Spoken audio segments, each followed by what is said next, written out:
United state बनने के बाद, आंध्रा मुत्तहिदा आंध्रा रियासत बनने के बाद सब डिस्क्रिमिनेशन कहाँ से स्टार्ट हुआ सर? डिस्क्रिमिनेशन पहला जो है लैंग्वेज के हिसाब से डिस्क्रिमिनेशन हुआ। उर्दू लैंग्वेज अगर हैदराबाद रियासत वैसे ही रहेंगे तो उर्दू लैंग्वेज का प्रोटेक्शन होता था, उर्दू लैंग्वेज की तरक्की के लिए भी कोशिश हो सकता था, आम लोग उर्दू भी सीखते थे। ये एक पहला जो है मेरे ख्याल में बहुत नुकसान हुआ। और दूसरी बात, हैदराबाद में कई किस्म की काम करते लोग, कई किस्म की प्रोफेशंस हैं, और ये प्रोफेशंस में और इसके साथ साथ हैदराबाद की अतराफ़ में जो निज़ाम की का पीरियड में जो फैक्ट्रीज आया था, वो निज़ाम की दौरे पर जो फैक्ट्रीज आया था, इन फैक्ट्रीज को भी पूरा ख़त्म किया। तो पहला जो है उर्दू लैंग्वेज की प्रोटेक्शन नहीं हुआ, तरक्की नहीं हुआ। दूसरा जो है यहाँ जो हाउस होल्ड इंडस्ट्रीज़ हो या नहीं तो छोटा छोटा जो काम करने के लोग हैं, उनकी तरक्की के लिए कुछ खास कर यहाँ सरकार कोई पॉलिसीज़ नहीं बनाए। यहाँ लेदर इंडस्ट्री हुआ करते थे, जैसा यहाँ की बैंगल इंडस्ट्री वर्ल्ड फेमस है। अपने आप लोग ये बिज़नेस में है और उसको कायम रखने के लिए कोशिश कर रहे हैं, लेकिन सरकार की तरफ से इसका तरक्की के लिए कोई कुछ खास कदम नहीं उठाए। ये बात हम समझना चाहिए। और तीसरी बात, जो निज़ाम ने यहाँ फैक्ट्रीज लगाए, इन फैक्ट्रीज में बहुत सारे मुसलमान भी काम करते थे, लेकिन ये फैक्ट्रीज को सरकार ने पूरा बंद कर दिए। मेरे जहाँ तक मेरे को मालूम है 20,000 लोग इन फैक्ट्री से नौकरी खो गए थे। तो ये 3 किस्म की नुकसान यहाँ हुआ। और 14 जो है हैदराबाद की तरक्की के बारे में कोई यहाँ की लीडर नया शहर से पार करके पुराना शहर में कदम रखने का कोई उनका बिल्कुल कोई तैयार भी नहीं थे। अगर लोग जाने लगे, लीडर्स जाएंगे तो वहाँ भी तरक्की होता था, लेकिन ऐसा कोई सिविक कम्युनिटीज़ हो या नहीं तो खासकर वो ओल्ड सिटी की डेवलपमेंट हो, ट्रांसपोर्ट हो, जो भी हो, इन मामलों में सरकार की कोई दिलचस्पी नहीं था, कोई इसको तरक्की ले आने का कोशिश नहीं था। टूरिज़्म डेवलप कर सकते थे, लेकिन वो टूरिज़्म डेवलप करने के लिए भी सरकार कोई इसके बारे में पॉलिसीज़ नहीं बनाए। और एक काम ये माइनॉरिटी कॉरपोरेशन का, ये माइनॉरिटी कॉरपोरेशन का फंड्स जो देना है, फंड्स कभी भी नहीं दिए। इस कॉरपोरेशंस में जो दिलचस्पी से काम कर सकते ऐसा कोई ऑफिसर्स को नहीं डाले।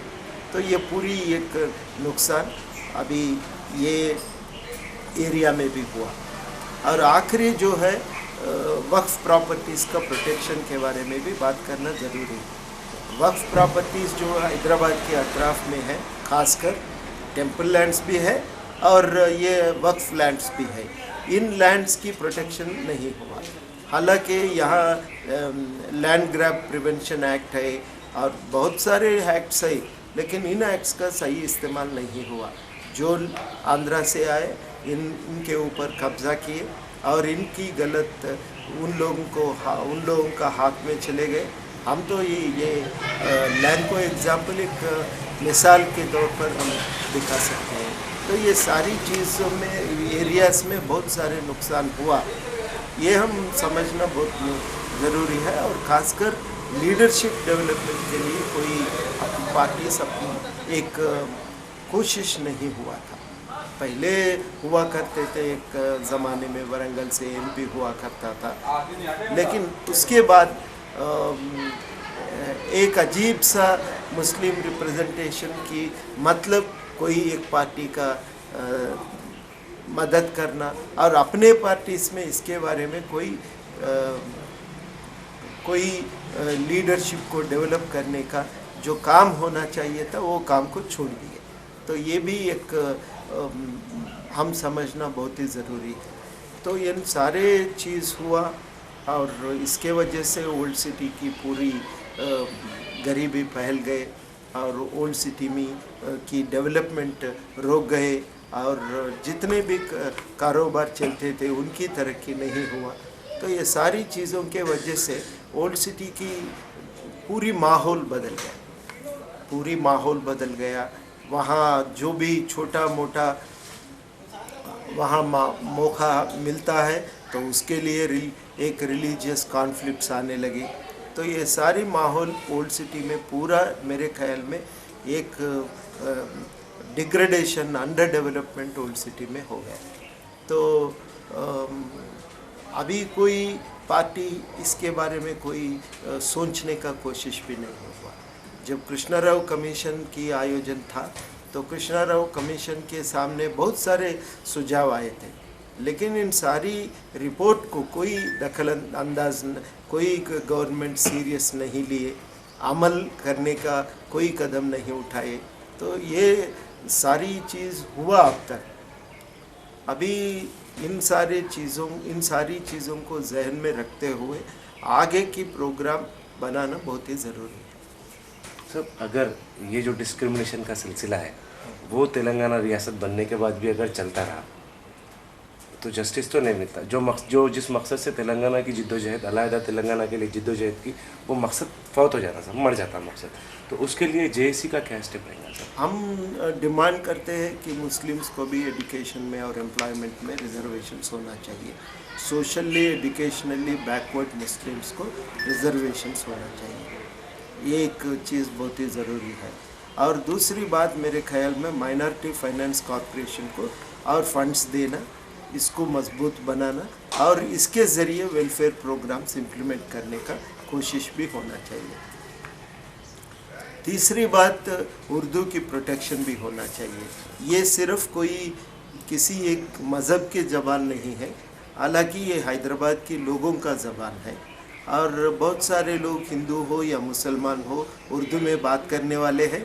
बहुत सारे लोग ऐसे भी हैं जो हिंदू हो, मुसलमान हो, उर्दू नहीं भी जानते हैं। तो ये कोई मजहबी ज़बान नहीं है, इसकी तरक्की होना बहुत ही ज़रूरी है। और यहाँ की मेरे ख्याल में और यहाँ की जो कारोबार चलते हैं, जितना भी प्रोफेशंस है, वो खासकर ओल्ड सिटी में हो या नहीं तो कहीं और तेलंगाना में हो, इनकी प्रोटेक्शन और इनकी डेवलपमेंट भी होना चाहिए। इसके लिए ज़रूरत पड़े तो मैं सरकार से यही डिमांड करता हूँ कि एक माइक्रो इंडस्ट्रीज़ की एक खासकर अलग कॉरपोरेशन होना चाहिए। इसके ज़रिए ये पूरा कारोबार को एक आगे बढ़ाने का एक कोशिश होना चाहिए। और मेरे ख्याल में वक्फ लैंड की प्रोटेक्शन हो और इसकी सही इस्तेमाल गरीब मुसलमानों के लिए होना चाहिए। साथ साथ जो गरीब मुसलमानों की पढ़ाई के लिए सरकार की ओर से खासकर कुछ कदम उठाना भी ज़रूरी है। हो सके तो एक इसके लिए रेजिडेंशियल स्कूल्स इस्टेब्लिश करना, गवर्नमेंट स्कूल्स को और भी मजबूत बनाना, वहाँ पे उर्दू की टीचिंग के लिए पूरा इंतज़ाम होना चाहिए। ये मेरे ख्याल में बहुत ही ज़रूरी चीज़ है। और इसके साथ साथ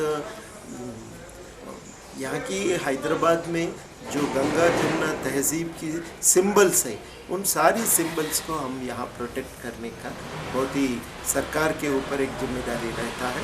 और ये जिम्मेदारी को सही निभाने के लिए हम सब लोग मिलकर एक दबाव डालेंगे। और आम जिंदगी में भी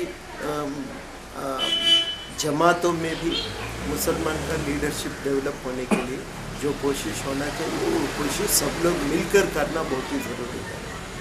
जहाँ वहाँ पे भी हो मज़हब की नाम पे दुश्मनी, इसको ख़त्म करने का कोशिश भी होना चाहिए। इसके लिए मेरे ख्याल में सिविल सोसाइटी में कैंपेन होना, बातचीत होना, एक गुफ्तगू की ज़रूरी होता है। दोनों कम्युनिटी की लीडर से मोहल्लों में इसके बारे में गुफ्तगू होने का ज़रूरी होता है। तो ये सारी चीज़ मेरे ख्याल में होना चाहिए। और जब हम हिस्ट्री लिखते हैं तो ऐसा कुछ भी नहीं लिखना चाहिए जो एक मजहब की खिलाफ लोगों को भड़काते हैं। तो ये सारी चीज़ होना बहुत ही ज़रूरी है। जैसा कि हैदराबाद जो निज़ाम सरकार के खिलाफ जो लड़ाई हुआ था, ये लड़ाई तो फ्यूडलिज्म के खिलाफ था, किसी मज़हब के खिलाफ ये लड़ाई नहीं था। और ये लड़ाई में जैसा हिंदू थे, मुसलमान भी दोनों मिलकर एक साथ एक संगठन में साथ जुड़कर काम भी किए। तो ऐसे चीज़ लोगों को बताना बहुत ही ज़रूरी है। तो इनको जो मज़हबी ढंग से देखने का सारी कोशिशों को रोकना भी हमारा फ़र्ज़ बनता है। तो ये सारी काम मेरे ख्याल में एक दिन ख़त्म नहीं होता। इसके लिए एक सब मिलकर एक बातचीत करके एक शुरुआत करना, ये शुरुआत अगर सही निकला तो ज़रूर मंजिल तक हम पहुँचेंगे। जेएसी इसकी पहल करेंगे सर? ज़रूर हमारे ऊपर ये जिम्मेदारी है।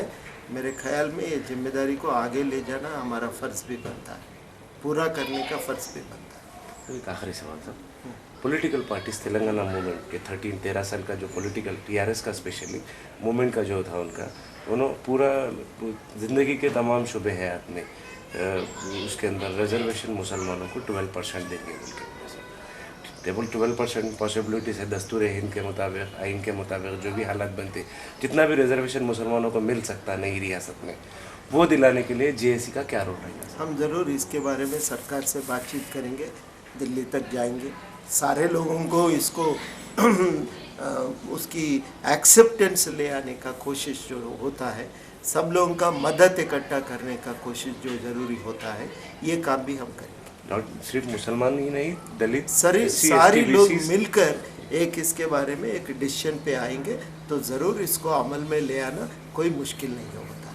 तो इसीलिए एक क्या बोलते कंसेंसस ले आने का कोशिश भी होना चाहिए। टीजेएसी का जो विजन डॉक्यूमेंट है, आप मुसलसिल तेलंगाना बनने के बाद जो आप बार बार बोल रहे हैं कि भाई जेएसी विजन डॉक्यूमेंट बना रही, उसके अंदर ये पसमानदगी का डिस्क्रिमिनेटेड कम्युनिटीज़ जितने हैं सब, तो उनके लिए एक मुस्बित मुस्तहकम जो लाए अमल है वो आपकी विजन डॉक्यूमेंट्स में मौजूद होगा सर? जरूर। हम सोचते हैं जो हिंदुस्तान की दस्तूर में chapter 3 fundamental rights, chapter 4 directive principles, अगर सही इसका अमल होगा कोई पसमानदगी का कोई जगह नहीं रहता। तो ये 2 चैप्टर्स है, इतना रेवोल्यूशनरी है, खासकर इसको अमल करने का कोशिश होना चाहिए। सियासत से बात करने के लिए शुक्रिया सर।